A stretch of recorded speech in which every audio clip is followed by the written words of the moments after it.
কনক বেঁচে আছে কি করে? তিস্তা যে বললো মারা গেছে। आपकी तबीयत तो ठीक है ना?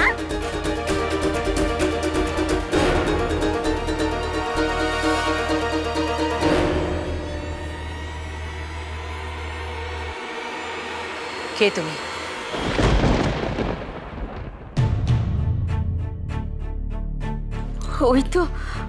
ওই তো মার দেখাশোনা করার জন্য ছিল।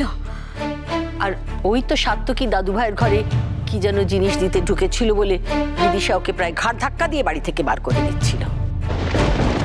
তিস্তা মিথ্যে কথা বলেছে আমায়, না কেউ জানে না কনক, কিন্তু বেঁচে গেল কি করে? এখানে এলি বা কি করে? आप जा कहाँ रहे हो?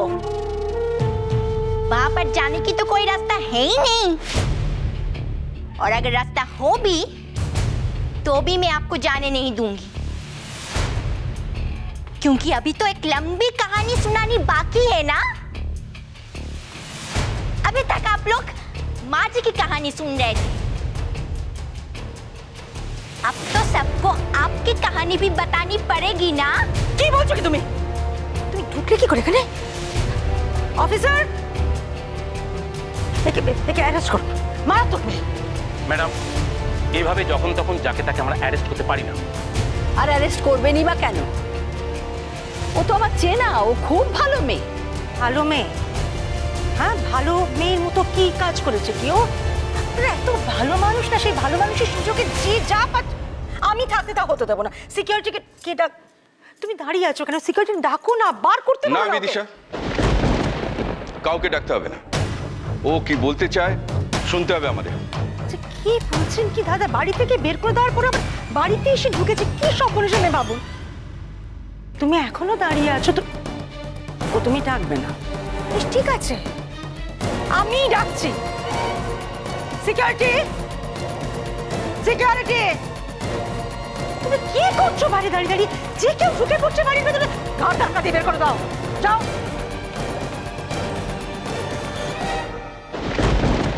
आप लोग बाहर ही रहो, जरूरत पड़ने पे मैं बुला लूंगी।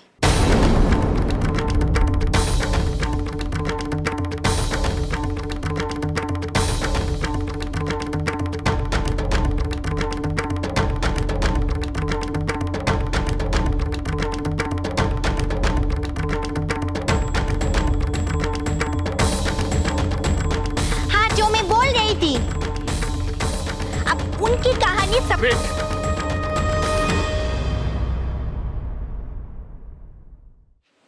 কে তুমি?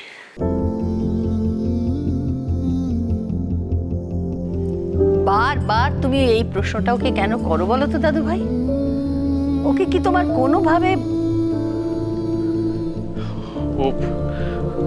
ও অদ্ভুত বিহেভ করছে, উইয়ার্ডলি। ও, আমি তোমার মুখ দেখতে চাই। হ্যাঁ, আমিও জানতে চাই তুমি কে।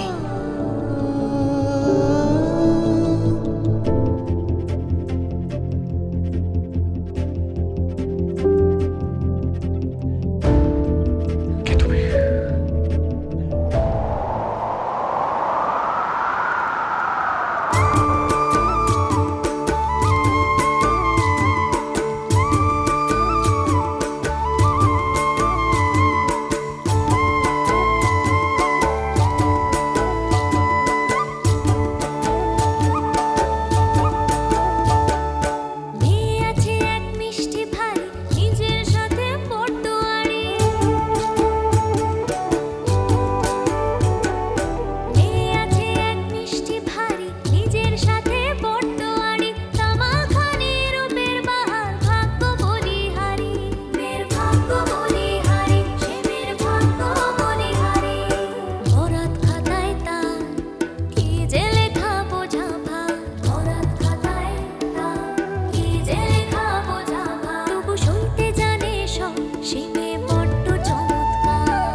বেঁচে থাকার কথা নয় বড় মা,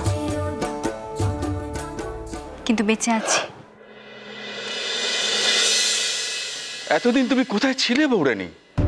আর আর এই আর এই বেশভূষা কেন, কিসের জন্যে?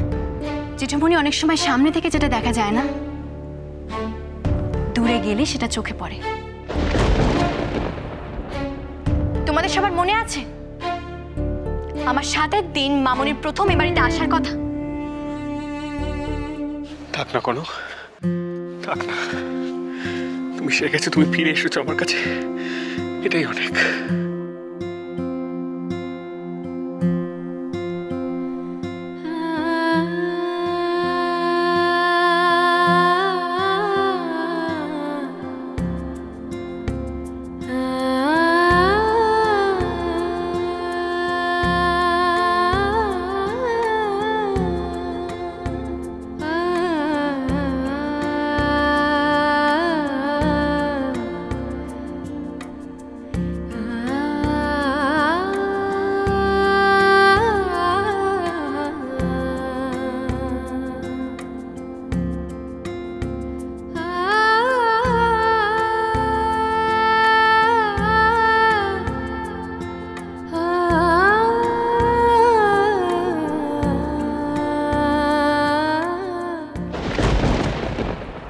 আমার মনে হয় যে ওর অনেক কথা বলার আছে, এখানে যখন সবাই রয়েছে সেগুলো ওখানেই বলুক।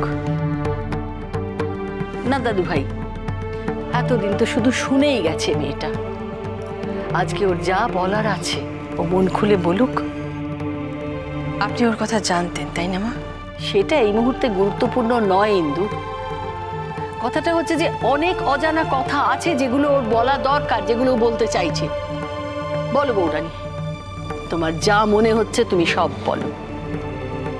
আমি যেটা বলছিলাম, মামনির প্রথম এ বাড়িতে আসা এবং এসেই মায়ের সঙ্গে অদ্ভুত আচরণ করা। কে ও? ওকে সবাই এত প্রশ্রয় দিচ্ছে কেন?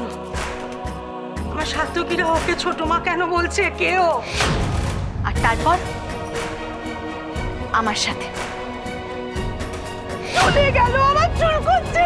কে কোথায় আছো?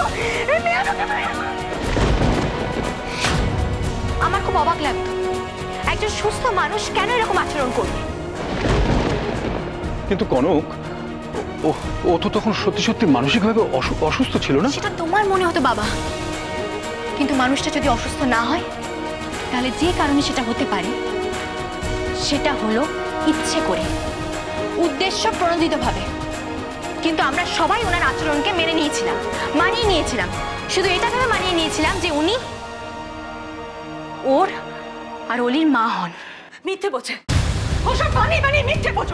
ওর কথা কেউ বিশ্বাস করে না। চৌধুরী বাড়ির ড্রয়িং এ সত্যি মিথ্যের অনেক লড়াই হয়েছে, আর প্রত্যেক বাড়ির সত্যের জয় হয়েছে মামনি। না, তোমাকে আর মামনি বলবো না,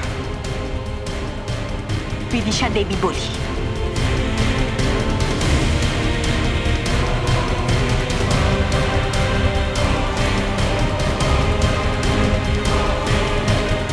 আচরণ অদ্ভুত হলেও আমার কখনো সন্দেহ হয়নি।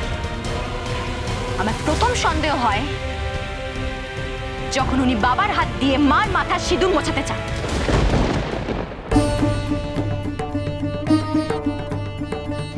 তুমি এক্ষুনি সবার সামনে ওর সিঁথির সিঁদুর মুছে দেবে। আমার দ্বিতীয় সন্দেহ হয় যখন অরুণেশ চ্যাটার্জির বাড়িতে বিদিশা দেবী আর দিদি ভাইকে দেখি।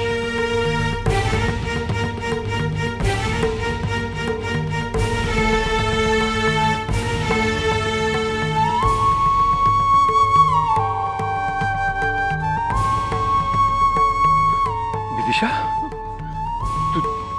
তুমি ঝিলমিলকে নিয়ে অরুণেশের বাড়িতে গিয়েছিলে? গেছিল থেকেও বড় কথা বাবা, কেন গেছি?